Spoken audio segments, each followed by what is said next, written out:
Okay mga guys, so nandito naman tayo sa ating YouTube channel no para magbigay ng reaction video no.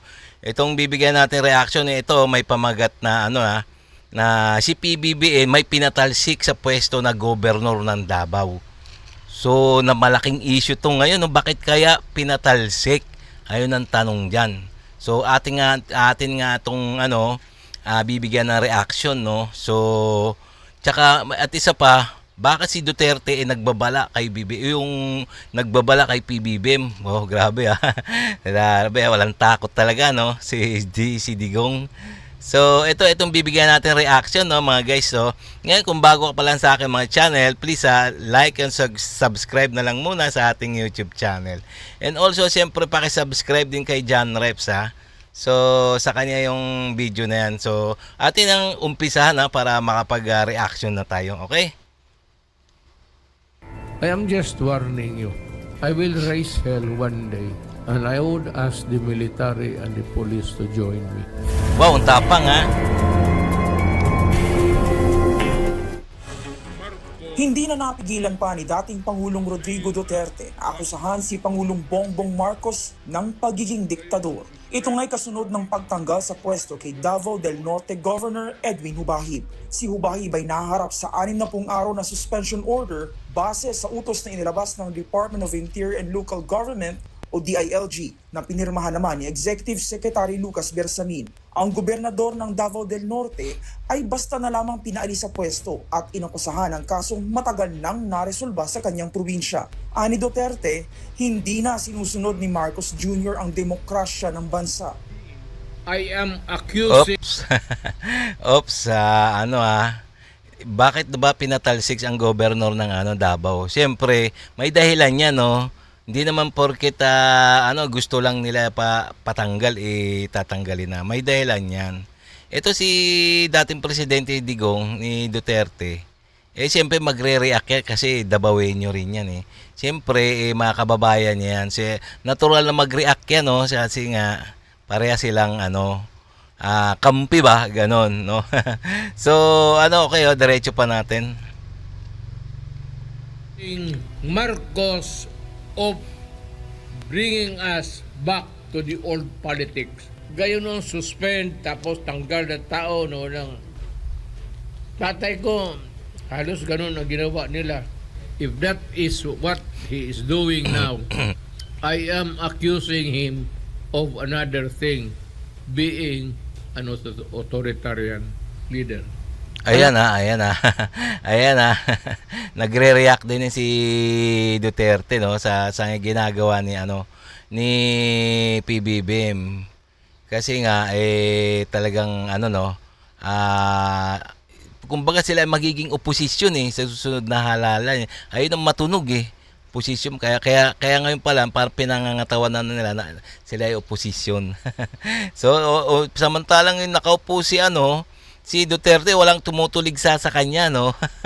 Tumutuligsa samantalang si BBBM na may tumutuligsa sa kanyang pamamalakad.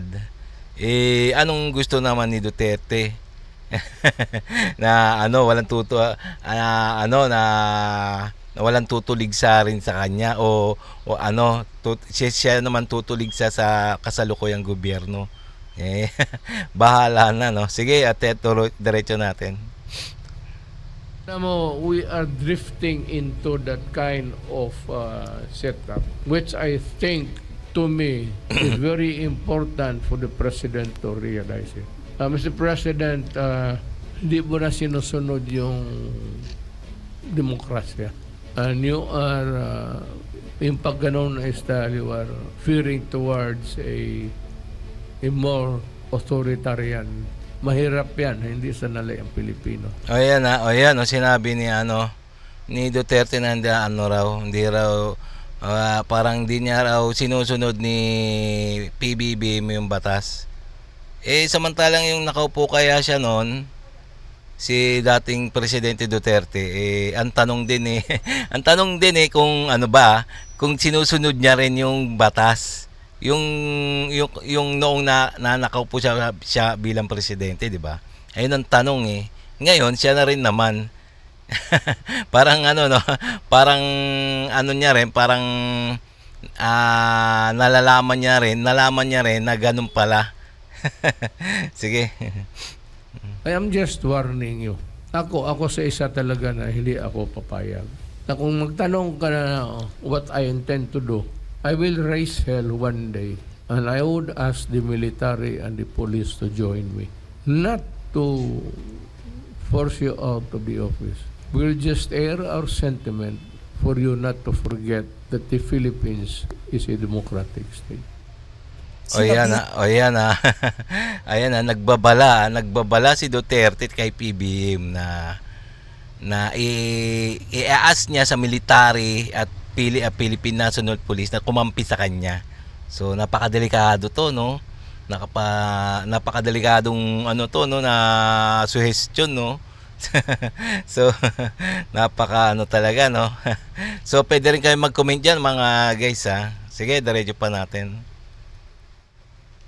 Yan rin na Duterte si Marcos na dapat nitong alalahanin na si Hubaybay binoto at iniluklok sa pwesto ng taong bayan kaya't hindi tama na basta na lang itong patalsikin sa pwesto.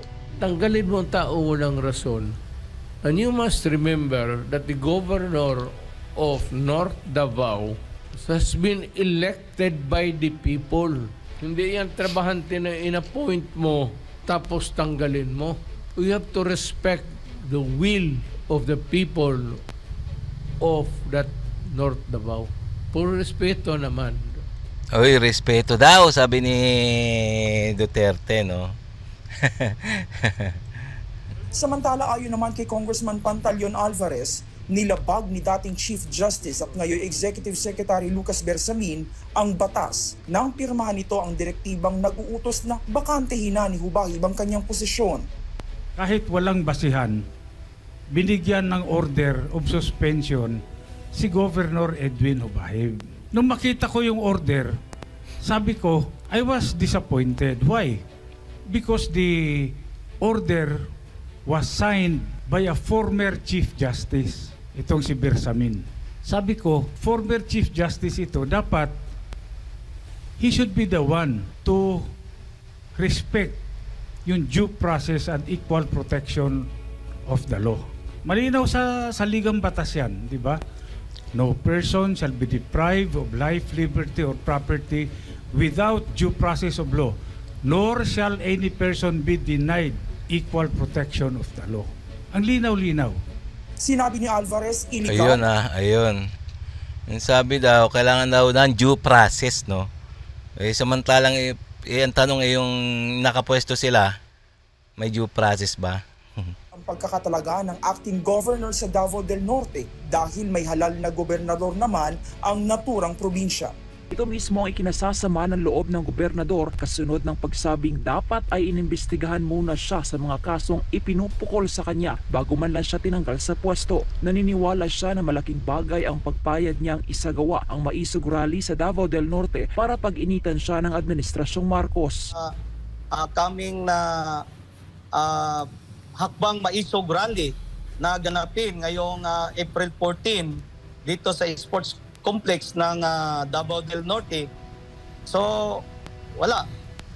Kasi by constitution naman, alam na po natin na walang pwedeng makapigil sa taong bayan kung magkaroon sila, kung may gusto silang iparating sa gobyerno natin. At yan po ay freedom of the press at lalo na sa atin na lingkod bayan. Sa katunayan, ang bagong talaga ng Administrasyong Marcos na si Vice Governor Oyo Uy bilang kapalit ni Hubahib ay agad na pinag-utos ang pagpapatigil sa mga rally na isasagawa sa Davao del Norte.